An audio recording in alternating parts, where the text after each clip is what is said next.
Save किया था ना? मैं सिर्फ इसलिए गया था क्योंकि उसने मुझे कॉल किया, that's it. But listen तो. Save it for someone else. जिंदगी में सेव करना जरूरी है, मगर जब बात पैसों की हो, सिर्फ सेविंग से काम नहीं चलेगा। इक्विटी म्यूचुअल फंड्स में इन्वेस्ट कीजिए और अपने सेविंग्स को आगे बढ़ने का मौका दीजिए। Mutual fund investments are subject to market risks. Read all scheme-related documents carefully.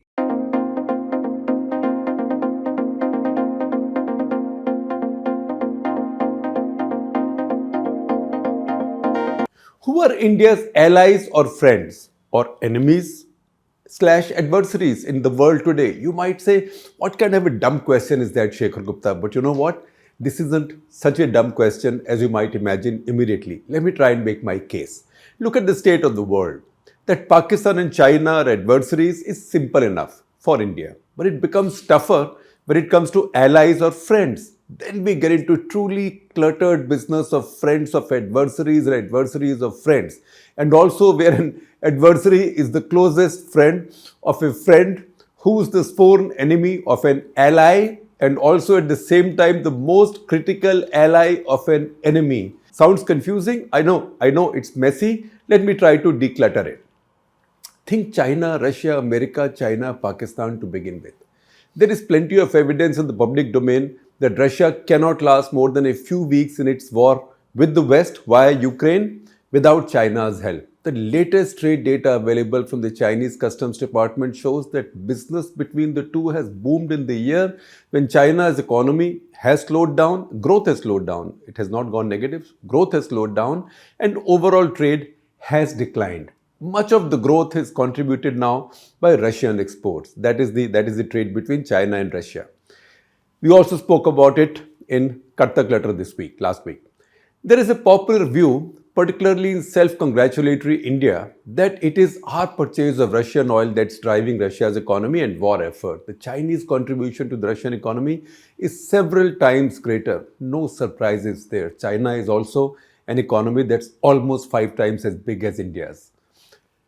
Plus, the prospect of at least the supply of softer military merchandise is always a near-term possibility. Supply from China to Russia. India's oldest ally, therefore, which is Russia, being the successor state of the old Soviet Union, that is truly dependent economically, politically, and ultimately militarily only on one country, which also happens to be our most formidable long-term adversary with nearly 60,000 troops sitting battle-ready threatening us in Ladakh. That takes care of the first part of our jumbled equation. Your adversary being the closest friend of a friend. Simple enough so far. Let's cut to the next bit. This adversary, China, is best friends with the worst enemy, which is Russia, of a country you now call an essential strategic ally, that is the US. We picked that description not out of thin air, but from the many joint statements issued between Indian prime ministers and American presidents. Further on, the same adversary is also the patron, friend and master, lender of first resort, mind you, not lender of last resort, first resort, and security guarantor of your most irritating immediate foe, that is Pakistan. If you think I'm finding it challenging to simplify this, you are right. But it also underlines the complexities of the world we inhabit now. Our military dependence on Russia is deep and will likely remain so for at least 5 more years. It will not go away after 5 years also, but maybe by that time it would begin to decline or dilute a bit. But for the next 5 years, it will remain quite strong. Nobody can replace 95% of India's tanks, almost 4,000 tanks, 70% of the combat aircraft, the flagship and the majority of the flying combat assets of the Navy, all of them overnight. Nobody can change them. Where would you expect Russia to be positioned, however, if, as the military people like to say, the balloon goes up on the LAC? It would be a small mercy in that case if the Russians at least remain as neutral and disinterested as they seemed or at least as they pretended to be in 1962 as the Soviet Union. At least in 1962, the Soviet Union was a much bigger power, an ideological, military, political, economic elder brother to China. Now the equation has reversed. Putin's wartime Russia is a courtier of China. That's a tough reality, but it's a reality. That's why it was fascinating to see Russian Foreign Minister Sergei Lavrov grandstand at the just concluded Raisina dialogue in New Delhi, wowing a hall filled with admiring foreign policy wonks by rubbing it in on his Indian hosts. A bit like Patrick Bergin's Martin Burney in Sleeping with the Enemy, telling Julia Roberts is Laura Burney, we all forget things. That's what reminding is for. India and Russia, he reminded his mostly fawning audience, have a treaty that says they have a special and privileged strategic partnership. Which other country do you have such a treaty with? He taunted his audience. I'm sure others are smarter, but at least I had to research what treaty he was talking about. Most likely, it seems, it was what P.V. Narasimha Rao signed with Boris Yeltsin in 1993 as the successor of the 1971 Indo-Soviet Treaty of Peace, Friendship and Cooperation, as it was called. Since the Cold War had ended sort of abruptly and the Soviet Union had vanished, India felt pressure to maintain a special relationship with Soviet Union's successor state, that was Russia, the Russian Federation. The critical Article 9 of the original treaty, which implied mutual security guarantees, was obviously dropped now.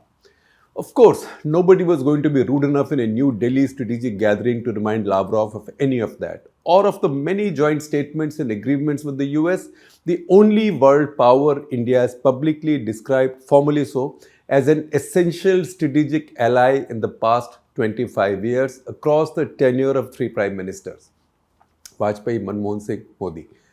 It was in the same 5 years, 1991 to 96, that Lavrov's then predecessor, Yevgeny Primakov, talked India into the three-nation Russia-India-China partnership. That, Lavrov reminded us, is now a useful forum where India and China can meet to resolve their differences without the hesitations or pressures of a bilateral, Russia being the honest if silent broker. That was some reminding. Lavrov got away with many of the interesting claims, some of which are also routinely made in the Indian strategic debate. The issue of the so-called Global South, for example. Once again, a simple fact check would have provided some clarity. Like on the voting record at the UN of the so-called Global South, which many Indian leaders and commentators have also been talking about lately. They've been talking about the Global South. Oh, Global South has a view of its own. India's with Global South. There is a great nostalgia, and it's a fatal attraction for going back to the old days when we were leaders, quote unquote, self-styled leaders of the third world, non-aligned movement, etc., etc. This also contradicts our aspiration. This runs contrary to our aspiration to no longer be a third world country, to no longer be a global south country. Nevertheless, let's move on with the argument. At the last UN vote, only 7 nations voted against the resolution asking Russia to stop its aggression and vacate Ukraine.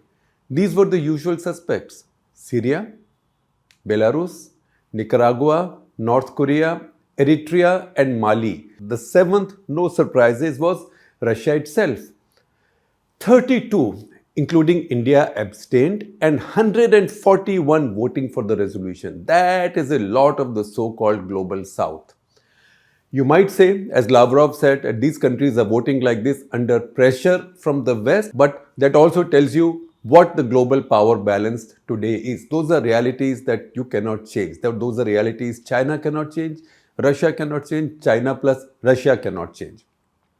Which also brings us back to our jumbled jalebi formulation of India's strategic universe. Russia, an inalienable friend dependent on China, and Pakistan, a permanent adversary that has no other source of strength or money than China.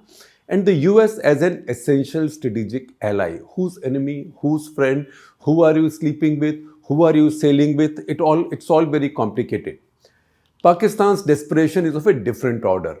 The Gulf Arabs are wary of Pakistan and it is alienated from the West, though the British are working hard behind the scenes for some sort of rehabilitation in Washington for Pakistan.